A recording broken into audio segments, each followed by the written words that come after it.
Tole barattoota wangeelli bu'uuraa qubee afaan Oromoo waldaa ijoollee waaqayyoof jedhu jalatti kan argamtan gara WhatsApp irratti akkasumas immoo gama YouTubetiin hordoftoota meetii chaanaal yookiis barattoota meetii chaanaal kan taatan hunduma keessaniif nagaa waaqayyoo waaqa jiraataa isiniif haa baay'atu.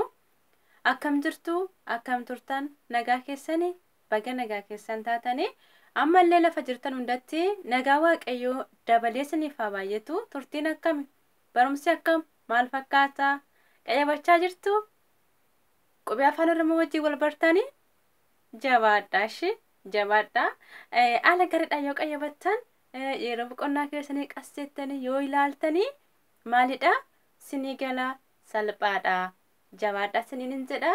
Egaa akkuma dhengada dubbadhe keessattiin yeroo qayyabattan yeroo qo'attanii wifi keessan daataa keessan cufaatii qayyabadhaa siniin jedha. Akkasumatti qayyabadhaa jabaadhaa siniin jedha deebi'ee sababni isaas yommuu qayyabachaa jirtan sana yoo daataan keessan wifiin keessan banaa ta'ee miseejiin galee bilbilli namaa galee isin jeequu waan danda'uuf egaa silaa YouTube'n daataa yookiis immoo wifi malee hojjetu daataa cufne wifi cufne akkamitti hordofuu dandeenya jechuu dandeessu. Kana jechuun kiyyaa erga YouTube irraa ilaaltanii dhaggeeffattanii daftara keessan gubbaarratti barreeffattanii isa daftara keessan gubbaa jiru sana yommuu qayyabattan jechuu kiyya achumaan qormaata of qoruu dandeessu. Maaliif isa barreeffattan sana dubbistanii ankoos dhaggeeffattanii erga jettanii booda teessanii sammuu keessan geettaa jechuudha.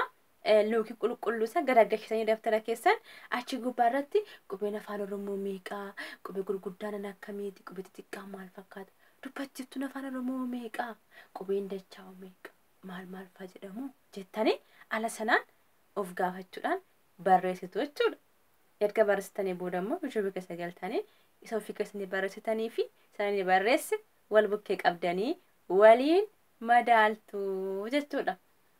Egaa erga kana amma kana dubbadhee barnoota keenya guyyaa kaleessaa keessattiin qubee afaan Oromoo qubee dubbachiiftuu waliin barachaa turre jechuudha.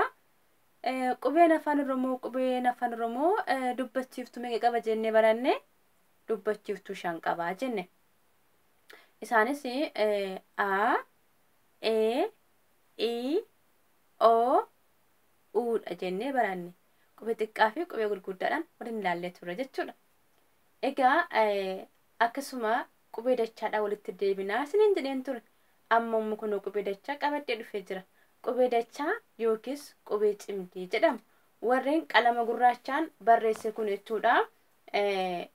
Qubee gurguddaa isaati. Akkuma qubee dubbachiiftuuf qubeen dubbifamaan gosa lamatti baafamee dubbifamu yookiis ilaallamu bocisaa qubee gurguddaa fi xixiqqaan kunis qubee gurguddaa fi xixiqqaa qabaa jechuudha.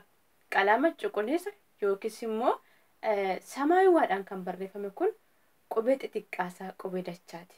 Gurraachaan kan barreeffame kun immoo qubee gurguddaasaati jechuudha. Qubeen dachaa meeqaa qubee 7 jechuudha. Egaa gaafa waamnu akkamitti akka waamnu na dhaggeeffadhaa. Waliin haa dubbisnu. Cha, dha, nya, pha, sha, tsa, ja.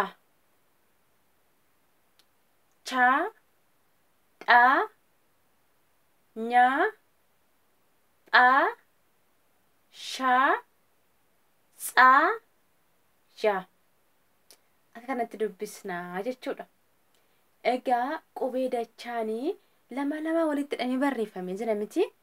14 jettanii hin lakkaa'inaa ishii meeqa wasiniin jedhan 7 walitti hidhamee jira waan ta'eef dheengadda fakkeenya waa'ee qotiyoo cimdiillee fudhee dubbadhee ture. Egaa warri magaalaa hin beektanii warri baadiyyaa sirriitti beektu jechuudha.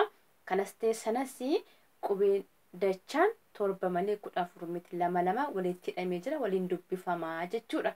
Egaa asitti kanan itti mare kuni qubee tsaadha jechuudha. Kun immoo qubee jaadha jechuudha. Maaliif itti marte hojjettanii asitti qalama gurraachatti maree jira. Egaa qubeen afaan Oromoo 28 kan Oromoo yeroo baay'eetti fayyadamu qubee kan Oromoo yeroo baay'eetti fayyadamu 28 jechuudha. Walumaa galatti dubbachiiftuus dabalatee dubbifamaas dabalatee qubee dachaas dabalatee jechuudha. Garuu isheen kuni afaan saba biraa keessaa kan ergifatamtedha. Kunis afaan saba biraa keessaa kan ergifatamedha. Kunis jechuudha.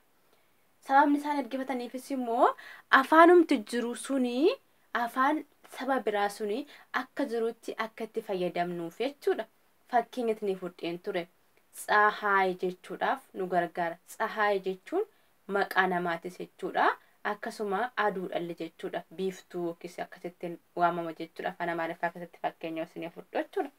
Oromoon immoo garuu tsahaay jedhee jalqabuu danda'a. Isa tsahaayin jalqabu kana jechuudha. Akkasumallee tsaggaa'eenis maqaa namaati. Oromoon immoo garuu bakka tsaha kana xaggaa'ee jedhee waamuu danda'a. Kanaaf afaan sanaa akkuma jirutti akka fayyadamaniif ergifatame jechuudha.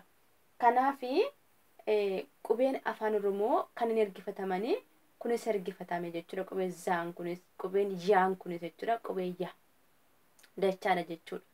Haa ta'u malee ani hanga ammaatti qubee dachaa kana bakka tokkotti itti fayyadamee hin beeku jechuudha. Kanaaf kunis ergifatamuusaa qabadhaa isiniin jedha. Qubee dachaa gurguddaa fi xixiqqaa qaba. Akkasuma lakkoofsi isaas immoo 7 jechuudha.